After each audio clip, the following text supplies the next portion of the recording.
দুনিয়াতে যত অদ্ভুত অদ্ভুত প্রশ্ন সব আপনি মুসা আলাইহিস সালামের মাথা থেকে পাবেন। বিভিন্ন বিষয়ে আল্লাহরে প্রশ্ন করতেন। সাইয়েদনা মুসা আলাইহিস সালাম আল্লাহরে বললেন, আল্লাহ আপনি আমার এমন একটা জিকির শিখাইয়া দেন যে জিকিরটার শব্দ আপনি আর আমি ছাড়া কেউ জানবে না। দিনে রাতে সব সময় এই জিকির আমি করব, আপনারে ডাকবো, কিন্তু শর্ত হলো এই জিকিরটা জানবে শুধু আপনি আর জানবো শুধু আমি। আল্লাহ বললেন, মুসা পড়ো লা ইলাহা ইল্লাল্লাহ। মুসা আলাইহিস সালাম কয়, মাবুদ এটা তো জাতীয় জিকির, সবাই জানে। আমি তো চাইছি এক্সেলেন্ট একটা জিকির, কারো কাছে নাই, শুধু আমি জানবো আর আমি পড়বো।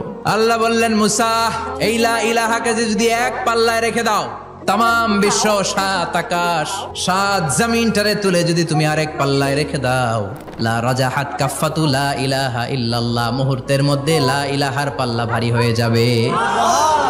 ও মুসা, তুমি যতই এক্সক্লুসিভ জিকির চাও, লা ইলাহার চেয়ে দামি জিকির আমার কাছে নাই।